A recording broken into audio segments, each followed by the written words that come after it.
മഴ തോരും മുൻപിലെ പുത്തൻ സ്റ്റോറിയിലേക്ക് ഏവർക്കും സ്വാഗതം. ഈ സ്റ്റോറി ഇഷ്ടപ്പെടുകയാണെങ്കിൽ സബ്സ്ക്രൈബ് ചെയ്യണേ, അതുപോലെ തന്നെ ലൈക്ക് ചെയ്യണേ, ഹൈപ്പ് ചെയ്യാനും മറക്കല്ലേ. അങ്ങനെ വൈജ ഹോസ്പിറ്റലിൽ കിടന്നുറങ്ങണം. അപ്പോൾ പെട്ടെന്ന് കമല അങ്ങോട്ട് വരികയാണ്. കമല വന്നിരുന്ന് വൈജയെന്ന് വിളിക്കുന്നുണ്ട്. അപ്പോൾ കമലേട്ടത്തിയോ, കമലേട്ടത്തിയുടെ നെറ്റി മുറിഞ്ഞില്ലയോ, കമലേട്ടത്തി ഇത് എവിടെയാണ്, ഞാൻ എവിടെയാണെന്നും പറഞ്ഞ് ഒരു പിച്ചിമ്മയും പറയാണ് വൈജ. അപ്പം കമല പറയാണ്, നീ ഹോസ്പിറ്റലിൽ നീ എന്തൊക്കെ ഈ പറയുന്നത്, എന്ത് സ്വപ്നം അടി കണ്ടതെന്ന് ചോദിക്കുകയാണ്. അതെ, ഞാനൊരു സ്വപ്നം കണ്ട് നമ്മുടെ വീട്ടിൻ്റെ ഫ്രണ്ടിൽ ഇരിക്കുന്ന ഒരു തെങ്ങിൽ നിന്ന് ഒരു വലിയ തേങ്ങ കമലേട്ടത്തിയുടെ തലയിൽ വന്ന് വീണ് അങ്ങനെ നെറ്റിയൊക്കെ പൊട്ടി ചോര വരുന്നു. അപ്പം കമല പറയാണ്, നീ എൻ്റെ തലയിൽ തന്നെ തേങ്ങ വീഴുന്ന സ്വപ്നം കണ്ട് ഇല്ലയോ, എവിടെ എടി തെങ്ങി നിൽക്കുന്നത് എന്ന് ചോദിക്കുകയാണ്. അത് പണ്ട് അവിടെ കൊല്ലപ്പള്ളി അവിടെ വീടിൻ്റെ ഫ്രണ്ടിൽ ഒരു വലിയ തെങ്ങിപ്പോടെ അതാ. നീ അല്ലെങ്കിൽ അങ്ങനെയല്ലേ സ്വപ്നം കാണത്തുള്ളൂ എന്ന് കമല പറയുകയാണ്. അപ്പോൾ വൈജ ചോദിക്കുകയാണ്, ഏട്ടത്തി എന്നെ കാണാൻ വേണ്ടി തന്നെ വന്നതാണോ ചോദിക്കണം. അതെ, ഞാൻ നിന്നെ കാണാൻ തന്നെ വന്നതാണ്. ഞാനൊരു കാര്യം പറയാൻ വന്നതാ. എന്താ, ഈ വീട് മാറാൻ തീരുമാനിച്ചത് സത്യമാണോ? ആണ്, ഞാൻ വീട് മാറാൻ തന്നെ തീരുമാനിച്ചതാണ്. 2 ദിവസത്തിനുള്ളിൽ ബാൻഡേജൊക്കെ എടുക്കും, അപ്പം പുതിയ വീട്ടിലേക്ക് മാറും. നിൻ്റെ തീരുമാനത്തിന് ഒരു മാറ്റവും ഇല്ലേ? നമുക്ക് എങ്ങനെയെങ്കിലും രോഗത്തിനെ രക്ഷിക്കാൻ, ആ പിള്ളേരെ രക്ഷിക്കാൻ കേസിൻ്റെ കാര്യമല്ലേ ഇപ്പോൾ ആലോചിക്കേണ്ടത്. എനിക്ക് ഒരച്ഛനും ഒരമ്മയും ഉള്ളൂ. അതുപോലെ തന്നെയാണ് എൻ്റെ തീരുമാനം. ഒരു തീരുമാനം എടുത്താലും ഒരു മാറ്റവും ഇല്ല. ഇനി എന്ത് സംഭവിച്ചാലും ഞാൻ വീട് മാറുക തന്നെ ചെയ്യും.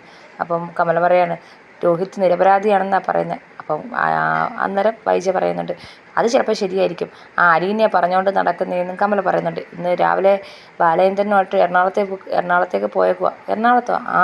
അവനെ രക്ഷിക്കുന്ന കാര്യം എന്തോ പറയാൻ. അവിടെ അന്ന് അവളെ രക്ഷിച്ച അലീനയെ രക്ഷിച്ച ഒരു പോലീസുകാരനുണ്ടല്ലോ, അയാളെ കണ്ട് സംസാരിക്കാനാണെന്നാണ് പറഞ്ഞത്. ഓ, 2 പേരും കൂടെ പോയേക്കുക. എന്നെ ആരും വിളിച്ച് പറഞ്ഞില്ലല്ലോ 2 പേരും കൂടെ പോയ കാര്യം. അപ്പോൾ കമല പറയാണ്, അവർ 2 പേരും പോയാലും വേണ്ടിയില്ല, എങ്ങനെയെങ്കിലും പിള്ളേരെ രക്ഷിക്കാൻ നോക്കട്ടെ, കൂട്ടത്തിൽ ഹരിയും കൂടെ രക്ഷിക്കാൻ പറ്റുമോ എന്ന് നീ പറ. അപ്പോൾ വൈജ പറയാണ്, പിന്നെ ഞാൻ പറയാനോ, അവളോട് ഞാൻ മിണ്ടിയിട്ട് തന്നെ ഇരുന്നാൽ മതി. പിന്നെ അവൾ പറഞ്ഞിട്ട് എൻ്റെ മോൻ രക്ഷപ്പെട്ട പിന്നെ ഈ ജീവിതകാലം മൊത്തം ബാലേന്ദ്രൻ അവളും കൂടെ പറയും അവൾ കാരണം എൻ്റെ മോൻ രക്ഷപ്പെട്ടതെന്ന്. കമല പറയാണ്, എന്തെങ്കിലും ആവട്ടെ, എങ്ങനെയെങ്കിലും അവർ രക്ഷപ്പെടാൻ പറ്റുമെന്ന് ഒന്ന് നോക്ക്, എന്തെങ്കിലും ചെയ്ത് രക്ഷപ്പെടുത്താൻ പറ്റുമെന്ന് അവർ നോക്കട്ടെ എന്ന് പറയുകയാണ്. പിന്നെ നീയാണെങ്കിൽ കൃഷ്ണ മോളോടടുത്ത് ഹരിയുടെ കാര്യം കൂടെ പറ. കൃഷ്ണ പറഞ്ഞാൽ ചിലപ്പോൾ അലീനെ കേൾക്കും. അവർ 2 പേരും നല്ല കമ്പനിയാണെന്ന് പറയാണ്. അങ്ങനെ അത് വൈജ സമ്മതിക്കുന്നുണ്ട്. ഞാൻ നോക്കട്ടെ കൃഷ്ണയുടെ അടുത്ത് പറയാൻ പറ്റുമെന്ന്. എന്തായാലും നീ അസുഖമൊക്കെ മാറി വീട്ടിലേക്ക് പോകുമ്പോൾ എന്നെ വിളിച്ചാൽ മതി, ഞാൻ നിന്നെ വീട്ടിൽ കൊണ്ടാക്കാം എന്ന് കമല ആശ്വസിപ്പിച്ചിട്ട് പോവുകയാണ്. ഈ സമയത്താണെങ്കിൽ എറണാകുളത്തേക്ക് അച്ഛനാണെങ്കിൽ വരികയാണ്.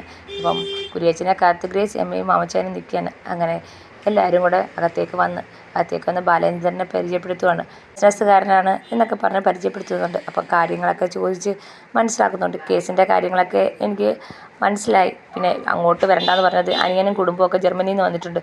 അപ്പം ഇങ്ങനെയുള്ള കേസായതുകൊണ്ട് അവർ കേൾക്കണ്ട എന്ന് വിചാരിച്ചാൽ ഞാൻ അങ്ങോട്ട് വരണ്ടെന്ന് പറഞ്ഞത്. അപ്പം പെങ്കൊച്ച് മൊഴിമാറ്റി പറയത്തില്ലെന്ന് ഉറപ്പാണ്. അപ്പോൾ ബാലേന്ദ്രൻ പറയാണ്, അതില്ല, ആ കുട്ടി സത്യം അലീനയെടുത്ത് പറഞ്ഞത് കൊണ്ട് ഇപ്പം അലീന ആ വീട്ടിലേക്ക് പോലും അവർ കയറ്റാൻ സമ്മതിക്കത്തില്ല. അപ്പം അവരുടെ ഉദ്ദേശം എന്താണെന്ന് മനസ്സിലാക്കാമെന്നല്ലേ ഉള്ളൂ എന്ന് ബാലേന്ദ്രൻ പറയാണ്. അപ്പം അതുകൊണ്ടും ഒരു പ്രയോജനമില്ല. അപ്പോഴത്തേക്ക് നമ്മുടെ ഗ്രേസിയമ്മ വന്ന് ചായ കുടിക്കാൻ എല്ലാവരെയും വിളിക്കുന്നുണ്ട്. അങ്ങനെ ടേബിളിൻ്റെ മുകളിൽ പോയിരുന്ന് എല്ലാവരും ചായ കുടിച്ചുകൊണ്ടിരിക്കുമ്പോൾ അലീനയെ പരിചയപ്പെടുത്തുന്നുണ്ട് ഗ്രേസിയമ്മ. ഈ അലീനയ്ക്ക് വേണ്ടി അന്ന് കുരിയച്ചൻ നമ്മുടെ മീരയെടുത്ത് സംസാരിച്ചെന്നുള്ള കാര്യം പറയുകയാണ്. അപ്പോൾ അലീനയെടുത്ത് ചോദിക്കുന്നുണ്ട്, ആ കുട്ടി മോളോട് പറഞ്ഞത് സത്യമാണോ? എന്നോട് പറഞ്ഞത് സത്യമാണ്, പക്ഷേ ആ കുട്ടി വേറെ ആരോടും പറയുമെന്ന് തോന്നില്ല. അപ്പം കുര്യച്ചൻ ചോദിക്കുന്നുണ്ട്, മോക്കൊന്നും കൂടെ പറഞ്ഞ് ആ സത്യം കോടതിയിൽ പറയിപ്പിക്കാൻ പറ്റുമോ? അപ്പോൾ അലീന പറയാണ്, അതെങ്ങനെയാണ് ആങ്കിളെ, എന്നോടുള്ള ഒരു ട്രസ്റ്റുണ്ട്. ആ ട്രസ്റ്റ് ഞാൻ എങ്ങനെയാണ് കളയുന്നത്? എനിക്ക് അവളോട് ഇതിനൊന്നും റെക്കമെൻഡ് ചെയ്യാൻ പറ്റത്തില്ല. കാരണം ഞാൻ അതിലല്ല ചെന്നതെന്ന് അവൾക്ക് നന്നായിട്ട് അറിയാം. അപ്പം എൻ്റെ ആ ഒരു തീരുമാനം മാറ്റി ഇതിനോട് ഞാൻ എങ്ങനെ അവളോട് റെക്കമെൻഡ് ചെയ്യുന്നതെന്ന് ചോദിക്കുകയാണ്. അപ്പോൾ ഗ്രേസിയൻ പറയാണ്, അത് അലീന പറയുന്നത് ശരിയാണ് എന്ന് പറയാണ്. എന്തായാലും ഞാൻ ജോബിയോട് കാര്യങ്ങളൊക്കെ പറയട്ടെ എന്നും പറഞ്ഞുകൊണ്ട് ജോബിയെ വിളിച്ച് കാര്യങ്ങളൊക്കെ പറയുന്നുണ്ട്. അപ്പം കാര്യങ്ങളൊക്കെ പറഞ്ഞിട്ട് കുര്യച്ചൻ വന്ന് പറയാണ്, ഉച്ച കഴിയുമ്പോഴത്തേക്ക് അങ്ങോട്ട് ചെല്ലാനാവാൻ പറഞ്ഞേക്കുന്നത്, നേരിട്ട് സംസാരിക്കാം, മീരയെ അവിടെ കാണും. പിന്നെ മാത്രമല്ല ഫോണിൽ കൂടെ സംസാരിച്ച വിഷയമല്ലേ, പെൺപിള്ളേർക്ക് അത്ര പെട്ടെന്ന് അങ്ങോട്ട് ദഹിക്കത്തില്ല. നേരിട്ട് കണ്ട് സംസാരിച്ചാൽ നമുക്ക് അത് അവളെ പറഞ്ഞ് മനസ്സിലാക്കാൻ പറ്റും. എന്തായാലും എത്രയും പെട്ടെന്ന് തന്നെ ഇറങ്ങാം എന്ന് പറയാണ്. അപ്പം ഗ്രേസിയമ്മ പറയാണ്, ഉച്ചയ്ക്ക് ആഹാരം കഴിച്ചിട്ട് പോയാൽ പോരെ?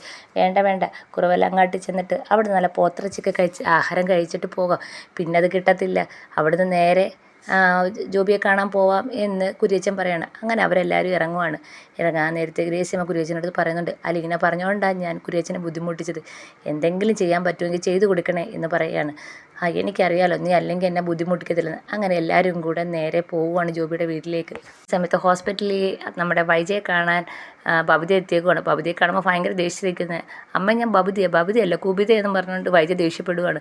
എന്താണ് ഈ അച്ഛനും അലീനയും കൂടെ പോയിട്ട് എന്നെ വിളിച്ച് ആരും പറയാതിരുന്നത്? അവരവിടെ ഇല്ലല്ലോ, ആരെങ്കിലും പറഞ്ഞു വേണോ ഞാൻ അറിയാനെന്നും പറഞ്ഞ് വൈജ ദേഷ്യപ്പെടുകയാണ്. അമ്മയ്ക്ക് എന്താണ്, അമ്മ ഡിവോഴ്സ് നോട്ടീസ് അയച്ചേക്കില്ലേ, പിന്നെ എന്തിനാ അമ്മ ഇത് എന്നോട് പറയേണ്ട കാര്യം എന്താ? അമ്മ പിന്നെ എന്തിനാ അച്ഛൻ്റെ പുറകെ നടക്കുന്നത്?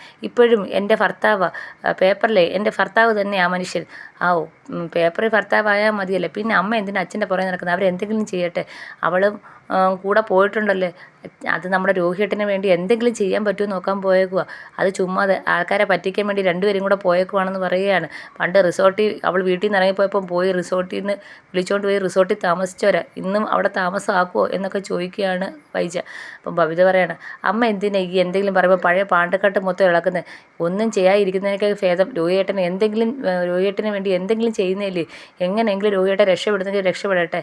അപ്പം എനിക്കൊക്കെ അങ്ങനെ പറഞ്ഞാൽ മതിയല്ലോ, ആ വീട് എൻ്റെയും കൂടെ കഷ്ടപ്പാടാണ്. അപ്പം ബബിത പറയാണ്, അമ്മയുടെ കഷ്ടപ്പാട് എൻ്റെ ബുദ്ധിയും സാമർത്ഥ്യമൊക്കെ ഉണ്ട്, അത് കൊള്ളാം, നല്ല പാർട്ട്ണർഷിപ്പ് എന്നും പറഞ്ഞ് ബബിതയും കുറേ പറയുന്നുണ്ട് വൈജ്. എന്തായാലും എൻ്റെ ശാപം മൊത്തം അവൾക്കുണ്ട്. എൻ്റെ ശാപം അവിടെ തലയുടെ മുകളിൽ ഇങ്ങനെ കിടക്കുക, അവൾക്ക് ഒരിക്കലും രക്ഷപ്പെടാൻ പറ്റത്തില്ല എന്നിങ്ങനെ വൈജ പറയുകയാണ്.